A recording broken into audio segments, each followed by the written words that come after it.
गेलो तरी वाहतूक कोंडीचा सामना करावाच लागतो। तासनतास वाहतुकीच्या कोंडीत अडकलेला मुंबईकर हे तर नित्याचं झालंय।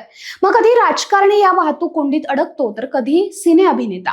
सामान्यांचं तर हे नित्याचंच आहे। मात्र आता याच पार्श्वभूमीवर ही वाहतूक कोंडीची समस्या कमी करण्यासाठी मुंबई महानगर प्रदेश विकास प्राधिकरणानं एक महत्त्वाचा निर्णय घेतलाय। मुंबईतील व्यावसायिक केंद्रांमध्ये ओळखल्या जाणाऱ्या वांद्रे कुर्ला कॉम्प्लेक्समध्ये आता दर शुक्रवारी नो कार असा उपक्रम राबवला जाणार आहे। त्यामुळे MMRDA कडून राबवला जाणारा दर शुक्रवारी नो कार हा आता देशातील पहिला उपक्रम ठरलाय। कसा असणार आहे हा उपक्रम? या उपक्रमामुळे खरोखरच मुंबईकरांची वाहतुकीच्या कोंडीतून सुटका होणार आहे का? कशा पद्धतीने प्रशासन नियोजन करणार आहे? काय काय उपाययोजना केल्या जाणार आहेत? समजून घेण्यासाठी हा व्हिडिओ शेवटपर्यंत नक्की बघा।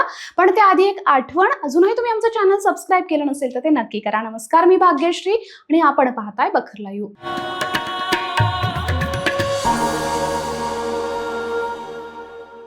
मुंबईसह देशात BKC हे सर्वात महत्त्वाचं व्यावसायिक हब आहे। या बिझनेस हब मध्ये अनेक मोठ्या कंपन्या आहेत। या मोठ्या कंपन्यांसोबतच महत्त्वाची सरकारी कार्यालय देखील इथं आहेत। त्यामुळे या परिसरात दररोज 2 लाखांपेक्षा जास्त कर्मचारी कामासाठी येत असतात। या कर्मचाऱ्यांसह मोठ्या प्रमाणात अनौपचारिक रोजगार करणारेही इथे येत असतात। आता या सगळ्यासाठीच MMRDA कडून दर शुक्रवारी नो कार हा उपक्रम राबवला जाणार आहे। दरम्यान BKC आणि त्याच्या आसपास सार्वजनिक वाहतुकीचे सक्षम असं जाळं आधीपासूनच अस्तित्वात आहे, तरीही अनेक प्रवाशांना याची कल्पना नाहीये। ॲक्वा लाईन म्हणजेच मेट्रो लाईन 3 BKC ला थेट जोडली जाते, तर वांद्रे आणि कुर्ला रेल्वे स्थानक फीडर सेवाद्वारे स्थानकापासून मुख्य ठिकाणापर्यंत नेणाऱ्या सेवा जोडलेल्या आहेत। बेस्टच्या बसेस या मार्गावर दररोज 100हून अधिक बसेस धावतात, ज्यातून साधारणतः 25,000 ते 30,000 प्रवासी प्रवास करतात। असं असूनही लास्ट माइल कनेक्टिव्हिटी म्हणजेच रेल्वे स्थानकापासून कार्यालयापर्यंतच्या प्रवासाचा शेवटचा 1 किंवा 2 किलोमीटरचा टप्पा हे सर्वात मोठं आव्हान हे प्रवाशांसाठी असतं।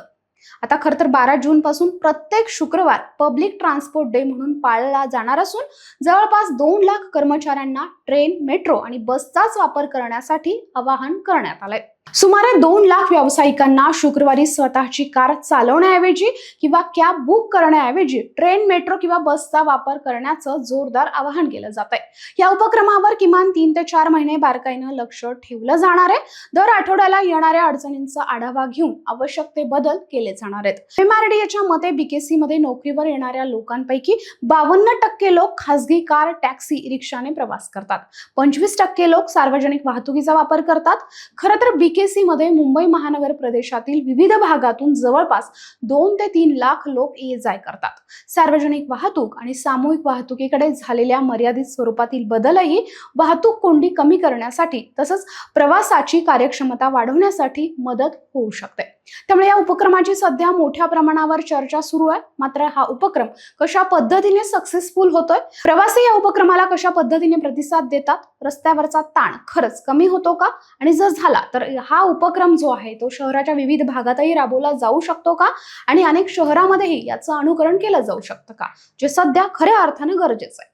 कारण इंधन बचतीचा सल्ला आपल्याला पंतप्रधान नरेंद्र मोदींनी आधीच दिलाय आणि एकूणच प्रदूषण असेल, वाहतूक कोंडी असेल किंवा इंधन बचत असेल, या सगळ्यांच्याच दृष्टीनं हा उपक्रम अतिशय स्तुत्य आणि महत्त्वाचा असल्याचं बोललं जात आहे। तुम्हाला या उपक्रमाबद्दल काय वाटतं? तुम्ही मुंबईकर असाल तर कमेंट करून नक्की सांगा। हा व्हिडिओ आवडला असेल तर लाईक, शेअर, सबस्क्राईब नक्की करा। धन्यवाद।